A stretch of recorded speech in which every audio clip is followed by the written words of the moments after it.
Pica Poco Kitchen. Today we're making fresh guacamole and homemade chicharrones. Vámonos! Americans love the Super Bowl. I enjoy sports.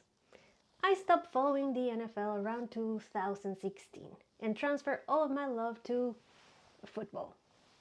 But don't get me wrong, there's a big following of NFL in Mexico. My dad, for example, has been a Steelers fan all his life. And we all love a good Super Bowl watch party.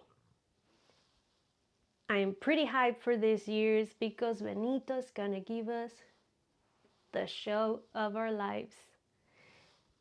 Another thing that Americans love is guacamole, especially around this time. 28 million pounds of avocados are imported from Mexico around this time just for this reason. So I guess Americans like to sprinkle a little bit of immigration in their cultural celebrations. Who would have thought? But I have you covered, and I'm gonna share with you a proper guacamole recipe. And we're not just gonna stop there.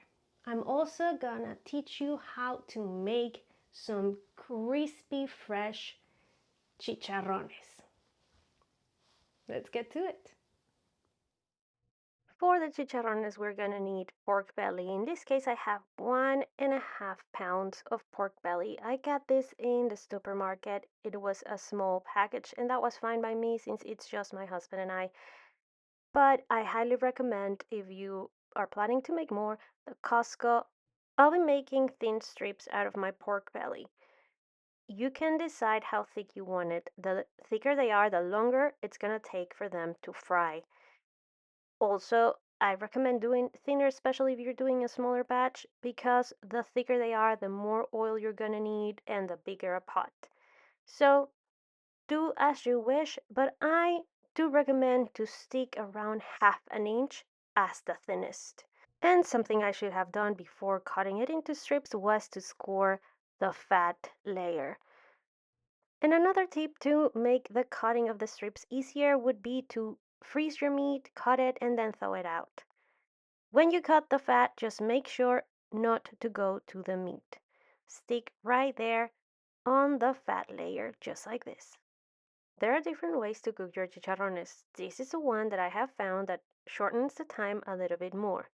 And it requires to pre-cook the meat. So I'm going to submerge my meat into water with 1 small onion, 2 cloves of garlic, and next time I buy garlic in bulk, please remind me to freeze some of the garlic cloves whole, and 1 bay leaf. And remember to season well. This is the moment where your pork is gonna get the most flavor, so if you don't season from the start, it's gonna need salt in the end.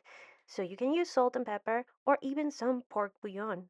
Cover the pot, take to the stove and cook on high for 30 minutes. And I know it looks like nothing.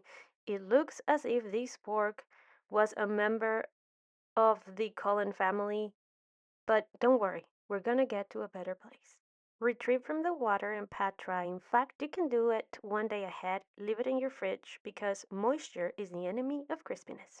After that, we're going to proceed to our first fry. The oil must be at a temperature of 325. The first frying, it's gonna be slow and low temperature. Fry for around 5 to 10 minutes. This will make sure that the fat gets really dehydrated, ensuring crispiness later. And this is how they should look after the first frying, and I know it's still quite sad, but don't worry, we'll get there. It is important to let your chicharrones rest in between for around 10 to 15 minutes. That will give you time to pump up the heat in your oil because the second fry needs to be hot and fast. That's where everything is gonna poof and crisp. I had to take mine to my actual stove because my hot plate doesn't get my oil that hot. But this is how they look after the second frying. Season as soon as they get out of the oil. I opted for kosher salt. And listen. Another guacamole. Let's start with the veggies. You can adjust the quantities, but I'm gonna give you the amounts that I always use. I have here 1 small onion chopped. I normally go for red, but I didn't have any. And also chopped two Roma tomatoes, to which I have removed the seeds, and that part is important. The peppers will allow you to control the heat of your guacamole. If you want it spicy, use only serranos. If you want it mild, use serranos and jalapenos. If you want it a little spicy, then use only jalapenos. And if you don't want any spice, then get out of here. Okay, no, don't leave. But come on. For my taste, I'm honestly going light with only 3 serranos.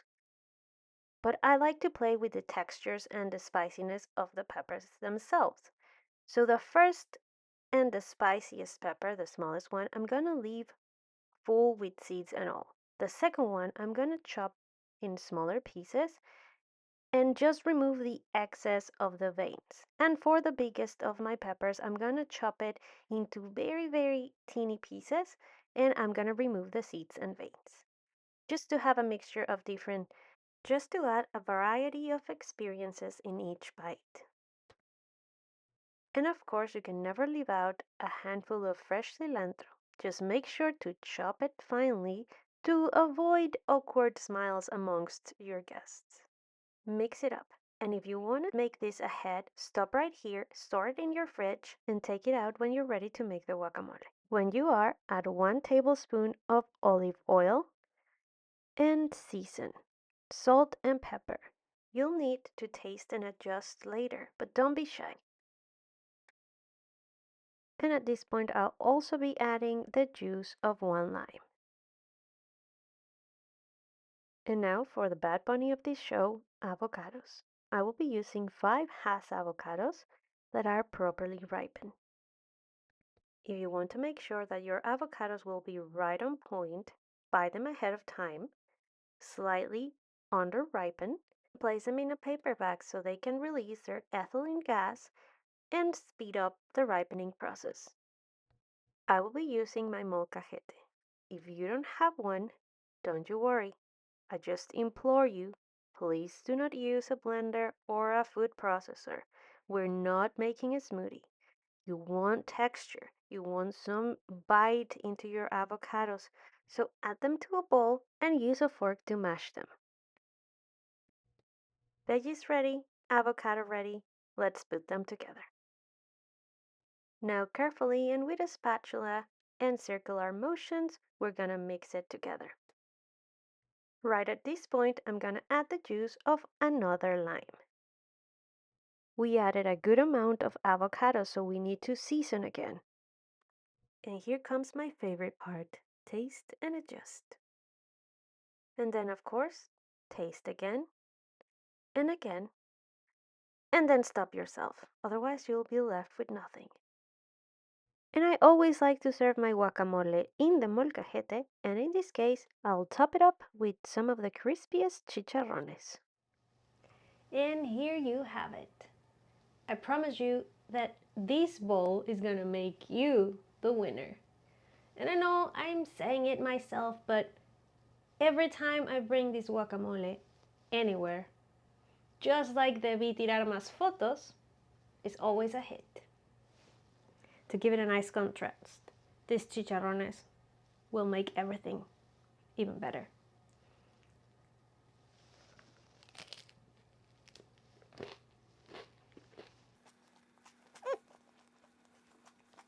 And just so you have an extra little fact to throw around your party amongst your friends, I have this one that it's my favorite, and I've told you before, but just in case you're new and you haven't heard it, I'm here for that.